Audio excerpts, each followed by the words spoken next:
Assalamualaikum warahmatullahi wabarakatuh. Perkenalkan, saya atas nama Lucia Bani, NPM 079.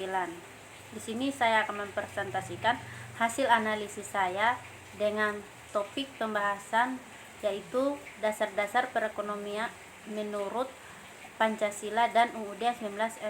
Nah, adapun langkah-langkah tersebut yaitu jenis kebijakan, kasus, bagaimana realisasi dari kebijakan tersebut, dan evaluasi strategi yang sesuai dengan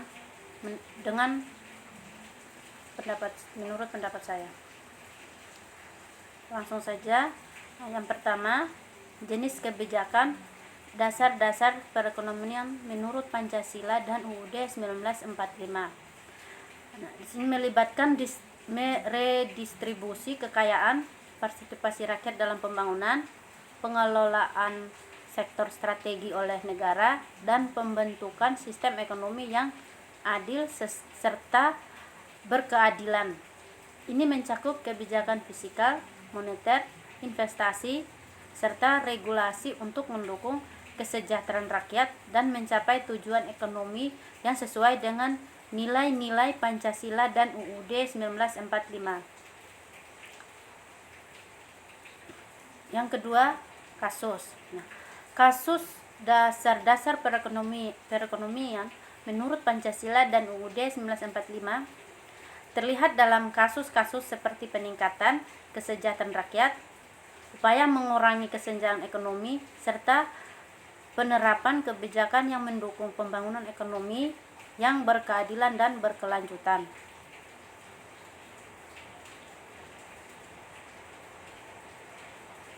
Yang ketiga, bagaimana realisasi dari kebijakan tersebut. Realisasi kebijakan dasar-dasar perekonomian menurut Pancasila dan UUD 1945 tergantung pada sejauh mana pemerintah dapat menerapkan kebijakan redistribusi kekayaan, memastikan partisipasi rakyat dalam pembangunan, efektif mengelola sektor strategi, dan menegakkan keadilan ekonomi melalui regulasi. Hasilnya dapat dilihat melalui indikator seperti penurunan tingkat kemiskinan, peningkatan kesejahteraan masyarakat, serta distribusi kekayaan yang lebih merata di seluruh lapisan masyarakat.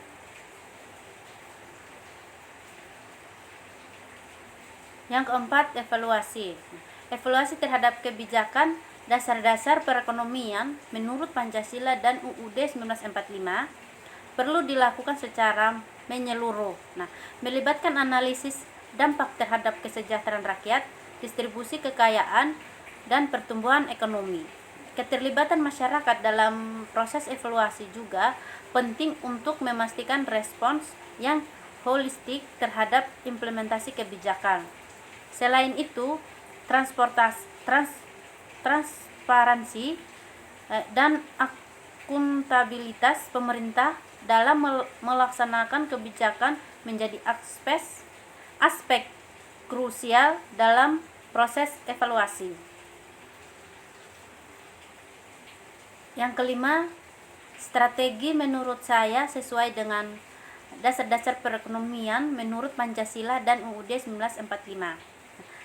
Partisipasi aktif masyarakat dalam perencanaan dan implementasi kebijakan ekonomi, penguatan lembaga pengawas, transparansi dalam pengelola keuangan negara, serta pendekatan inklusif yang memperhatikan kebutuhan berbagai lapisan masyarakat juga dapat menjadi strategi efektif. Selain itu, membangun infrastruktur pendidikan dan pelatihan untuk meningkatkan kesejahteraan tenaga kerja dapat mendukung pertumbuhan ekonomi yang berkelanjutan.